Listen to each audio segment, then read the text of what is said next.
Hey, Bismillah ar-Rahman ar-Rahim. This is a preview lecture of particle swarm optimization techniques. We will still go over this in class once we resume classes, inshallah, pretty soon. We'll talk about swarm intelligence (SI), which refers to the collective behavior of decentralized. So there's no central force that drives the evolution. Self-organized systems. So there are no overarching rules like in natural evolution and evolution algorithms, whatnot, natural or artificial. So the expression, this swarm intelligence, was introduced by Gerardo Baini and Jing Zhang in 1989, in the context of cellular robotic systems, so a mix between computer scientists and mechanical engineers. SI consists typically of a population of simple agents interacting locally with one another and with their environment. So the agents themselves are simple, as simple as a particle with a given velocity and a direction.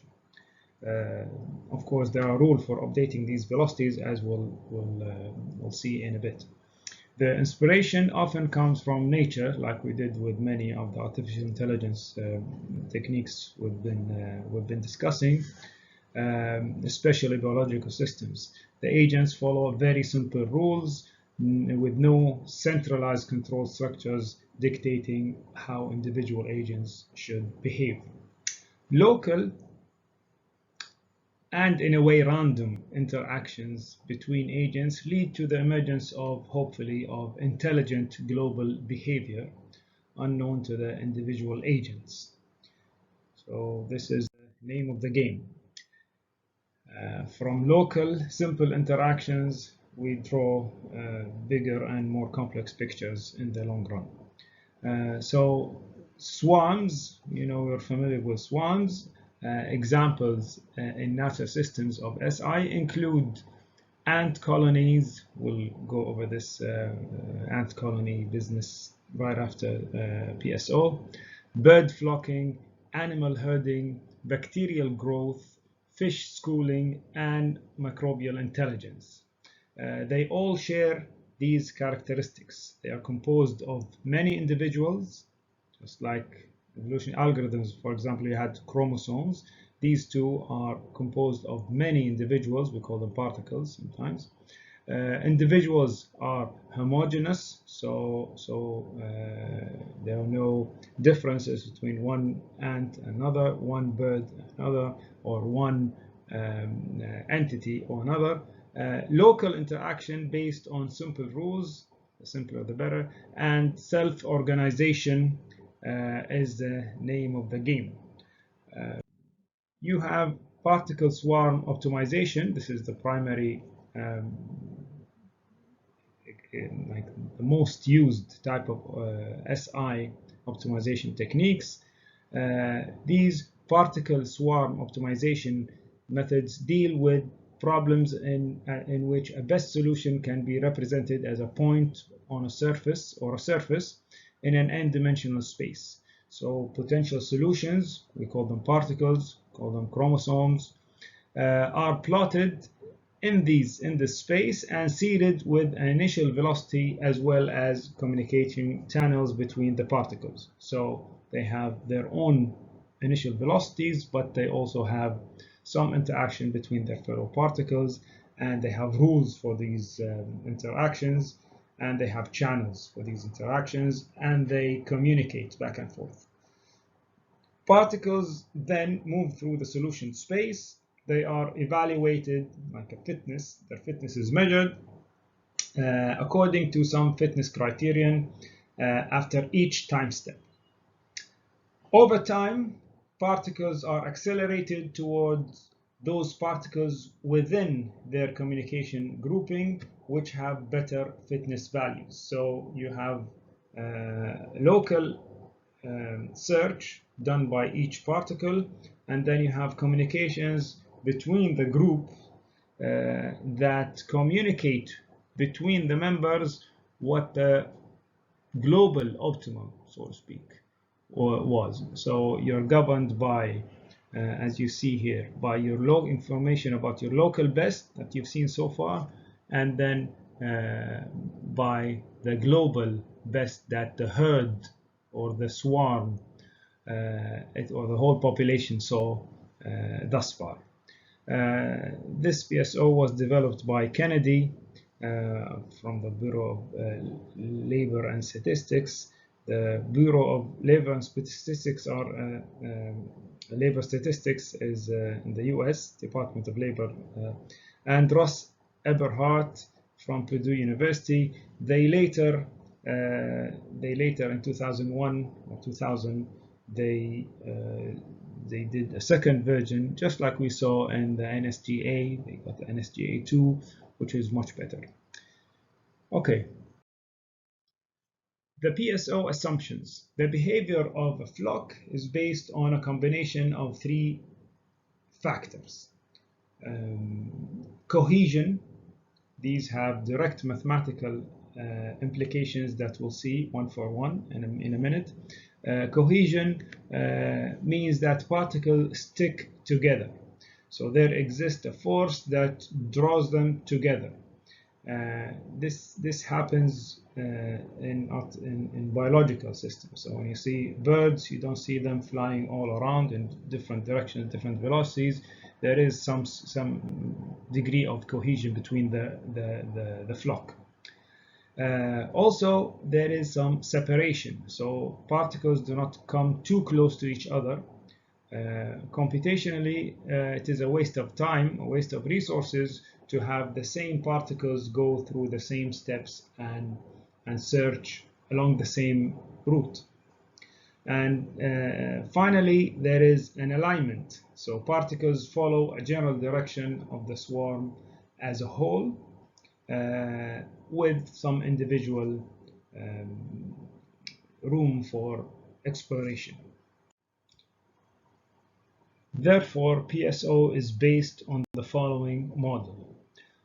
When a bird or a particle locates a food source, like a minimum of an objective function, the information is transmitted to other particles. So immediately, well, after each generation or each tour, the information about what each particle has found is communicated back to affect the direction and velocity of other particles in the flock. Other birds or particles are drawn toward this newly found source or minimum, and each bird or particle also has an independent component that allows it to factor in its own memory. So it's affected by the global minimum, but it also remembers what personal best, so to speak, it had. So it saw a food source here, it's drawn to this food source, it's because the best has seen, but also is grabbed and drawn toward the global best that the whole group has seen. Numerical details will incorporate these in various terms of the equation, as we'll see below. Now let's go through the advantages of PSO. PSO algorithm is not only a tool for optimization, but also a tool for representing socio-cognition of human and artificial agents based on principle of social psychology. So a PSO system combines local search methods with global search methods, attempting to balance exploration and exploitation. This is what we do in evolutionary algorithms, for example, by controlling the various probabilities of crossover, mutation, and the rest. Population-based search procedure in which individuals called particles change their position state with time. So individual has position X, individual I has position X, and individual I changes its position with a velocity v, vi. So xi and vi belong to particle I. Particles fly around in a multi-dimensional search space. Okay, so we're not limited to 2D search space. We can do n dimensional search spaces as well. During flight, each particle adjusts its position according to its own experience and according to the experience of a neighboring particle or neighboring particles in general, making use of the best position encountered by itself and its neighbors. So you'll see me repeat these principles over and over and over because we want to drive in the idea. And it's a simple idea, but it's a potent idea. So let's make sure we get the basic principles or assumptions down. The search scheme runs as follows. So you have the personal best, we call the P best. So the best solution achieved so far by that particle after each tour. And you have the G best or the global best, the best value obtained so far by any particle in the flock. The basic concept of PSO lies in accelerating each particle towards its B best and G best locations with a random weighted acceleration at each time. So there is some heuristics embedded in the randomness of the degree to which each particle is accelerated to these global bests. It uses a number of agents, PSO does, a number of agents, i.e. particles, that constitute a swarm, flying in each search space looking for the best solution. Each particle is treated as a point, a candidate solution. So this is very important. Each particle is a potential solution. So you have a solution of, if you have a population of one particle, that means it's like having a population size of one. So there's no crossover. You will have just mutation and hope for improvement, gradual improvement with each generation. Each particle is treated as a point in an n-dimensional space which adjusts its flying or direction and speed of which it flies. And when we say it flies, we mean what? We mean it changes directions. It visits points in the search space and evaluates these points because it changes the actual chromosomes, the actual particle. It changes values according to some rules, and it evaluates this solution, this potential solution, at the end of each run or each generation. So according to its own flying experience as well as the flying experience of other particles. So you have this new velocity.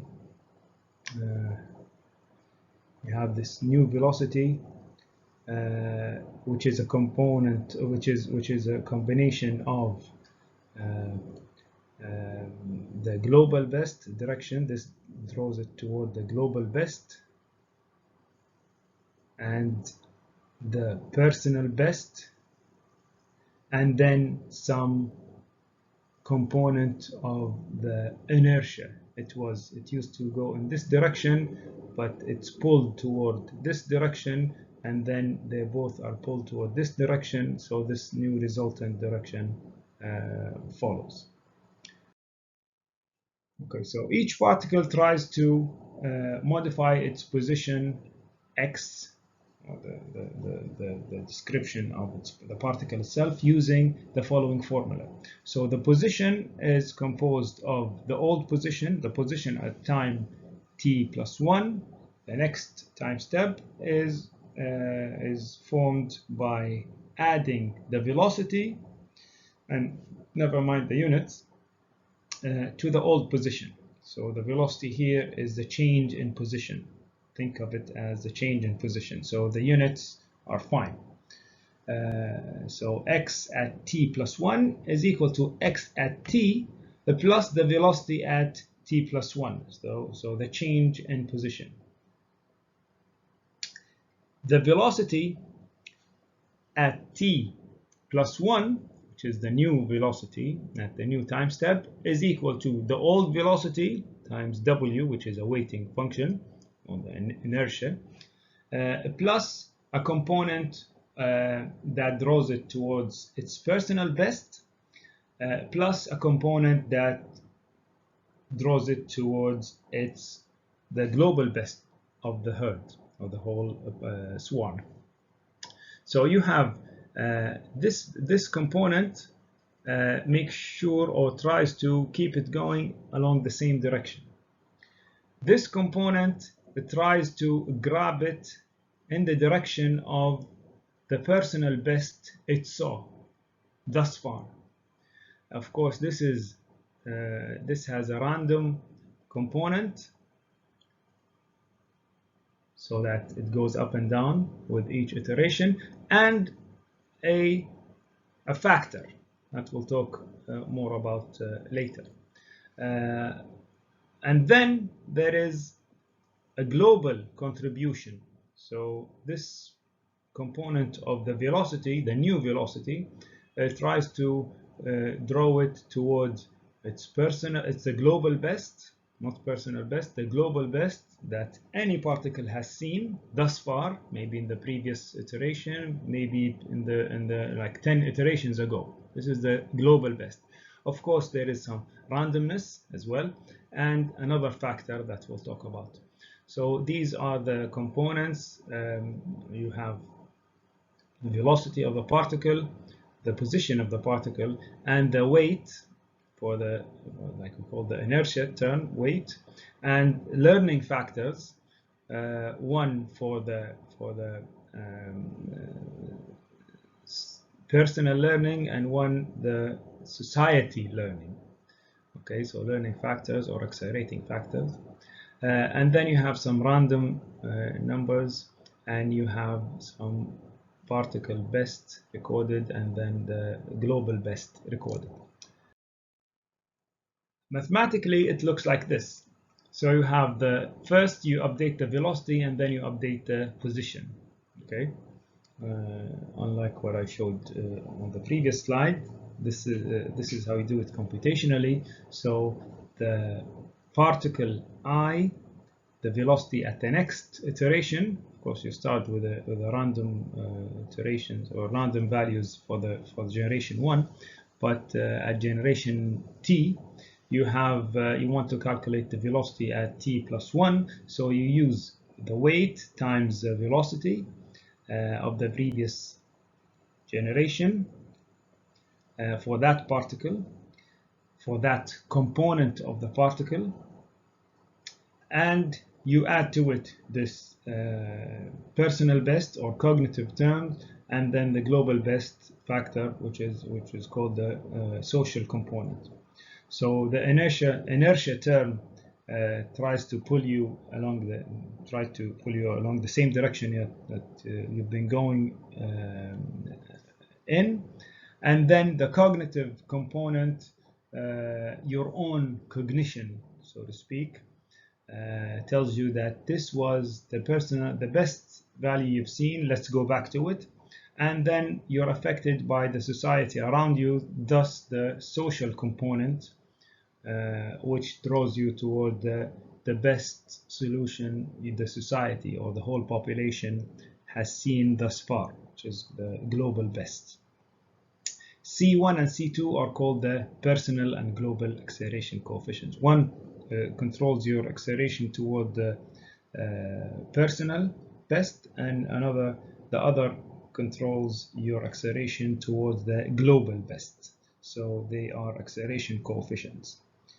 And then once you have the velocity, you can calculate the position for the next time step, which is the old position plus the new velocity.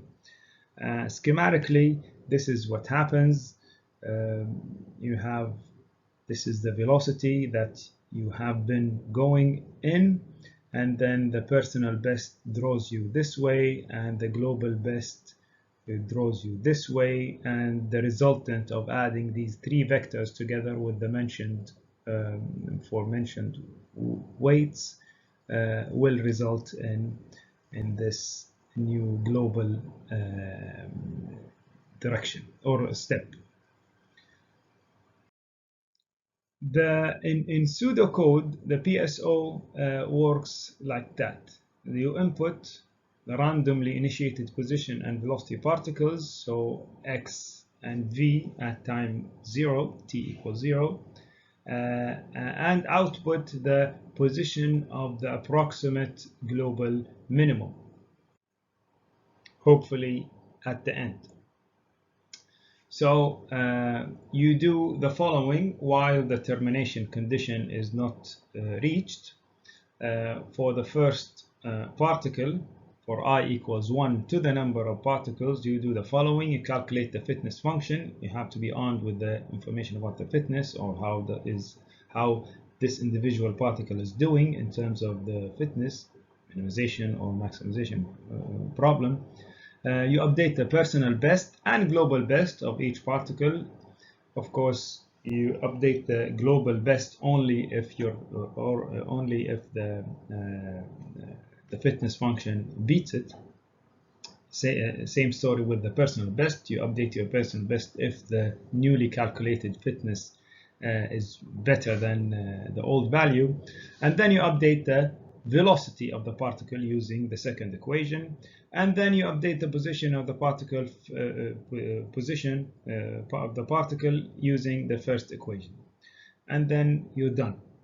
So this simple algorithm, we'll see how it's carried out maybe when we come back to classes.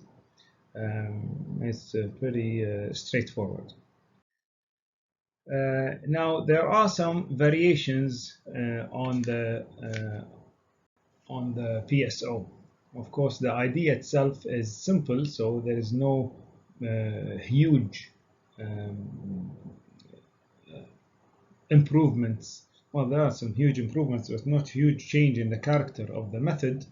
There was no inertia terms when it first started in 95.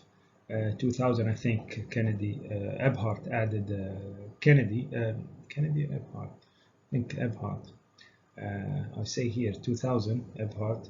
I think it was after that, and they added the inertia term, and then the really fundamental change was the constriction PSO.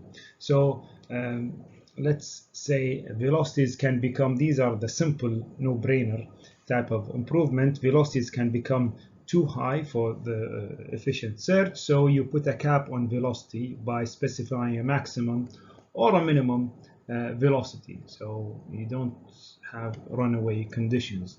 Velocity is too high, they will just pass by the global best and not know it, because the change, it's like having too high a mutation rate. And then you can put a cap on the inertia term, and then you can decrease the inertia term linearly if you want to have convergence with passing iteration number. So at each iteration you can decrease the inertia term.